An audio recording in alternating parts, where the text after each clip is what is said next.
Hello to everyone, welcome to KCA Kukreja commerce academy. कैसे हो आप सभी? होपफुली आप लोग सभी अच्छे होंगे और अपनी पढ़ाई कंटिन्यू कर रहे होंगे। यहाँ पर मैं आप लोगों के साथ में assistant professor UGC NET, PGT exam, SET exam, इन सभी के लिए आप लोगों के पास में कॉमर्स की एमसीक्यू सीरीज को कंटिन्यू कर रही हूँ। स्टार्ट करते हैं हमारे सेशन के फर्स्ट क्वेश्चन के साथ में। The goal of financial management institute, तो जो फाइनेंशियल मैनेजमेंट होती है, एफएम होती है, इसका जो मेन गोल रहता है, फाइनेंशियल मैनेजमेंट किससे रिलेट करती है, यहाँ पे देखा जाता है कितने फंड की रिक्वायरमेंट है, उस फंड को कैसे रेज करना है, ये एफएम में आता है। जो फाइनेंशियल मैनेजमेंट का मेन गोल होता है वो क्या होता है? वेल्थ मैक्सिमाइजेशन होता है। वेल्थ मैक्सिमाइज करना है किसके? इक्विटी शेयर होल्डर की। तो इसका जो मेन गोल रहता है वो आप लोगों के पास में क्या रहता है? वेल्थ मैक्सिमाइजेशन होता है। और वेल्थ मैक्सिमाइजेशन का जो फॉर्मूला आप लोगों के पास में रहता है, ये हम लोगों के पास में क्या रहता है? नंबर ऑफ शेयर, कितने नंबर ऑफ शेयर्स हैं, मल्टीप्लाई कर दिया जाता है किससे? मार्केट प्राइस ऑफ शेयर से मल्टीप्लाई कर दिया जाता है। एफएम में हम लोगों के पास में वेल्थ को मैक्सिमम करने के लिए 3 तरीके के डिसीजन आते हैं। इन्वेस्टमेंट डिसीजन, जहां पर जो लॉन्ग टर्म से जुड़ा हुआ होता है वो कैपिटल बजटिंग कहलाता है, और जो करंट एसेट से जुड़ा हुआ होता है वो वर्किंग कैपिटल मैनेजमेंट होता है। एक हम लोगों के पास में फाइनेंसिंग डिसीजन होता है जो सोर्सेज ऑफ फाइनेंस के साथ में कंसर्न करता है, और एक डिविडेंड डिसीजन होता है जो कंसर्न करता है कि डिविडेंड बांटना है या फिर नहीं बांटना है, प्रॉफिट कितना रखना है।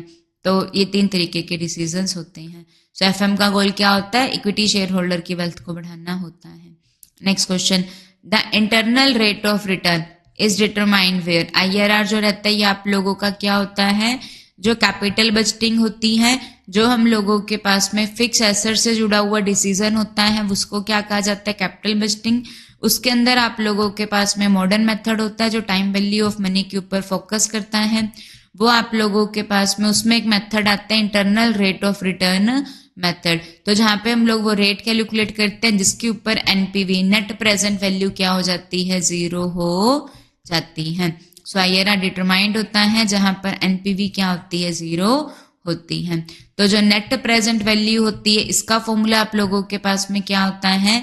Net present value of cash inflow, उसमें से माइनस कर दिया जाता है किसको? Net present value of cash outflow को क्या कर दिया जाता है? माइनस कर दिया जाता है। ठीक है जी। और इसके अंदर प्रोजेक्ट को सिलेक्ट या रिजेक्शन करने का क्या पैरामीटर होता है? ऑप्शन नंबर सी जो होगा वो इसका आंसर हो जाएगा। क्या पैरामीटर है? अगर आप लोगों के पास में कॉस्ट ऑफ कैपिटल क्या आती है? रेट ऑफ रिटर्न से ज्यादा आती है। अगर कॉस्ट ज्यादा आ रही है तो ऐसे प्रोजेक्ट को क्या किया जाता है? रिजेक्ट किया जाता है।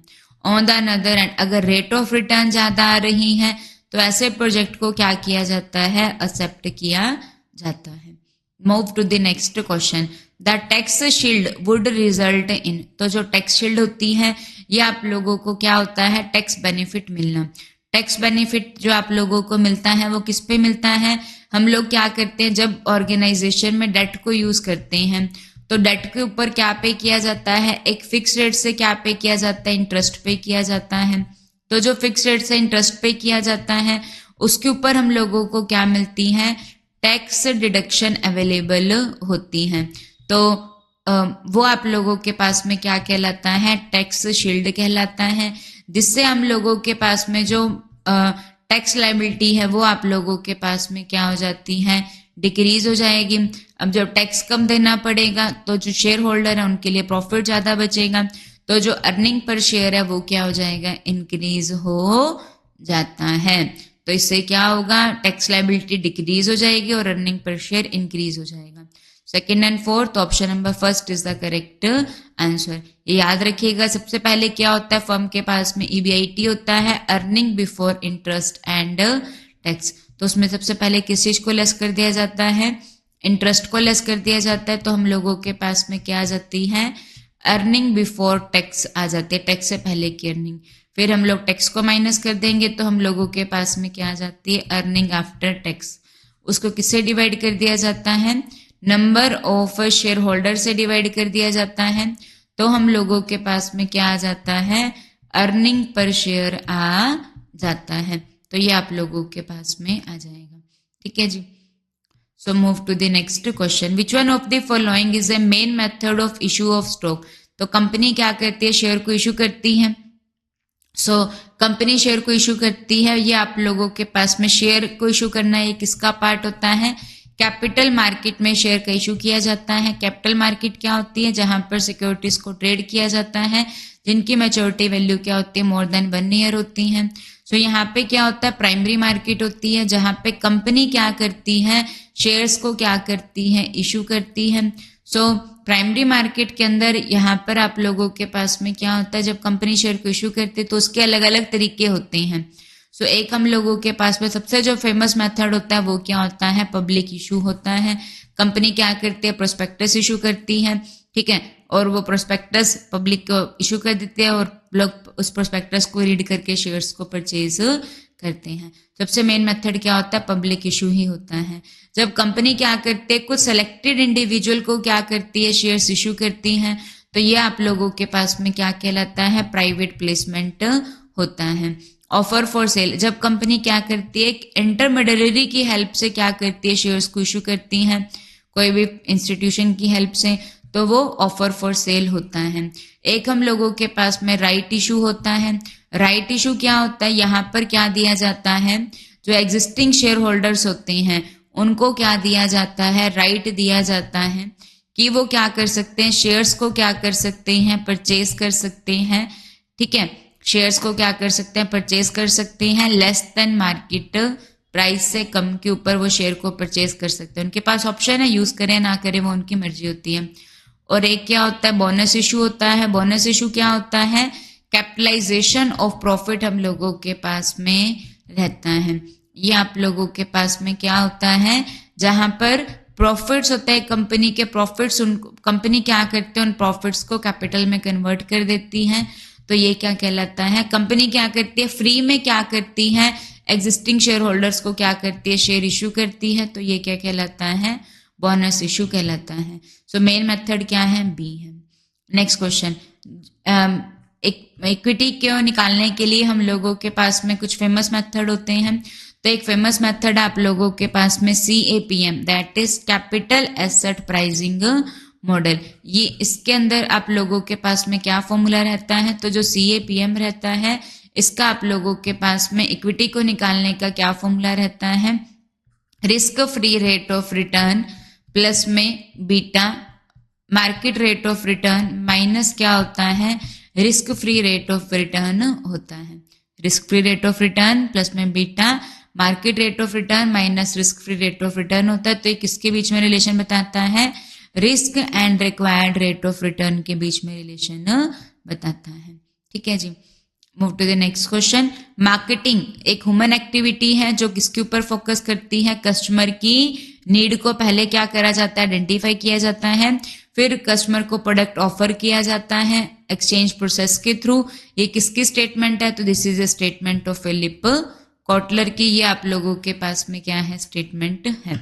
मार्केटिंग एक ह्यूमन एक्टिविटी है जो किसके ऊपर फोकस करती है, कस्टमर की नीड को ढूंढा जाता है, आइडेंटिफाई किया जाता है, फिर प्रोडक्ट ऑफर कर कर कस्टमर की नीड को फुलफिल किया जाता है।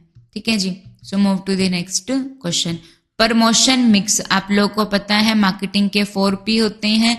एक आप लोगों के पास में क्या होता है, प्राइस मिक्स होता है, जिसमें क्या किया जाता है, प्राइस से रिलेटेड डिसीजन को लिया जाता है, प्राइस मिक्स होता है। एक हम लोगों के पास में क्या होता है, प्रोडक्ट मिक्स होता है, जहां पर क्या देखा जाता है, प्रोडक्ट के बारे में देखा जाता है, प्रोडक्ट की ब्रांडिंग के बारे में देखा जाता है, प्रोडक्ट की लेबलिंग और पैकेजिंग को देखा जाता है। ठीक है जी, प्रोडक्ट मिक्स के अंदर क्या आता है, ब्रांडिंग आती है, लेबलिंग आती है और क्या आती है, पैकेजिंग आती है। एक हम लोगों के पास में प्लेस मिक्स होता है, जिसका मेन पर्पस क्या होता है, गुड्स को राइट प्लेस पे अवेलेबल करवाना, राइट कस्टमर को। तो इसमें हम लोगों के पास में चैनल ऑफ डिस्ट्रीब्यूशन होते हैं as well as physical distribution होते हैं। तो फिजिकल डिस्ट्रीब्यूशन में ट्रांसपोर्टेशन आता है, मटेरियल हैंडलिंग आती है, ठीक है, तो ये आता है, ऑर्डर मैनेजमेंट, इन्वेंट्री मैनेजमेंट आती है। तो जो प्रमोशन मिक्स होते हैं उसमें क्या आता है, प्रमोशन में आप लोगों के पास में एडवर्टाइजिंग आती है जो एक आइडेंटिफाइड स्पॉन्सर के द्वारा की जाती है, कंपनी के द्वारा पेड होती है। पब्लिसिटी फ्री ऑफ कॉस्ट होते हैं, जिनको लोगों को प्रोडक्ट अच्छा लगा वो उसकी पब्लिसिटी करते हैं, जिनको अच्छा नहीं लगा वो भी करते हैं। सो पब्लिसिटी के दोनों एस्पेक्ट्स होते हैं, पॉजिटिव भी नेगेटिव भी। पर्सनल सेलिंग होता है, सेल्स प्रमोशन होती है। सेल्स प्रमोशन में क्या आता है, by one get one free.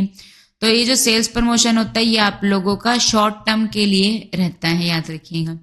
अब इनके सी भी होते हैं, ये भी याद रखिएगा। प्राइस मिक्स में हम लोग किसको ध्यान में रखते हैं, कॉस्ट को ध्यान में रखते हैं।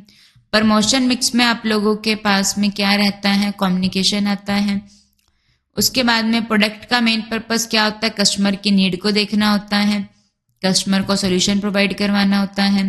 प्लेस मिक्स का सी जो रहता है ये आप लोगों के पास में क्या रहता है, कन्वीनियंस होता है। ओके जी, तो ऑप्शन नंबर ए इसमें आ जाएगा। And this is the last question, which one is not the stage of PLC, product life cycle. PLC क्या होता है, हर जो एक प्रोडक्ट होता है वो कुछ स्टेजेस से होकर जाता है। सबसे पहले क्या होते हैं, प्रोडक्ट की इंट्रोडक्शन होती है, जहाँ पे प्रोडक्ट जो है वो मार्केट में नया आता है, उसके बारे में लोगों को अवेयर किया जाता है। फिर क्या होती है, ग्रोथ होती है। ग्रोथ में क्या होता है, नए सेगमेंट्स के अंदर प्रोडक्ट को लेकर आया जाता है, ठीक है। तो इंट्रोडक्शन, ग्रोथ। फिर आप लोगों के पास में थर्ड में क्या आता है, मैच्योरिटी आती है। और फोर्थ स्टेप क्या होता है, डिक्लाइन होता है। मार्केट सेगमेंटेशन क्या होता है, ये एसटीपी होता है। सेगमेंटेशन, मार्केट को क्या करना, पार्ट्स में डिवाइड करना, वो सेगमेंटेशन होता है। पर्टिकुलर सेक्टर को टारगेट करना, टारगेटिंग होता है। कस्टमर के माइंड में प्रोडक्ट की एक इमेज डालना, ये आप लोगों के पास में किस में आता है, पोजीशनिंग के अंदर आता है। ठीक है जी, तो ये थी अभी की हम लोगों की सीरीज। होपफुली आप लोग को चीजें समझ में आ रही होंगी। So thank you to everyone. Channel को जरूर से जरूर शेयर कीजिएगा, सब्सक्राइब कीजिएगा, वीडियोस को शेयर कीजिए, लाइक कीजिए। कोई भी प्रॉब्लम हो तो कमेंट कीजिए। Thank you to everyone.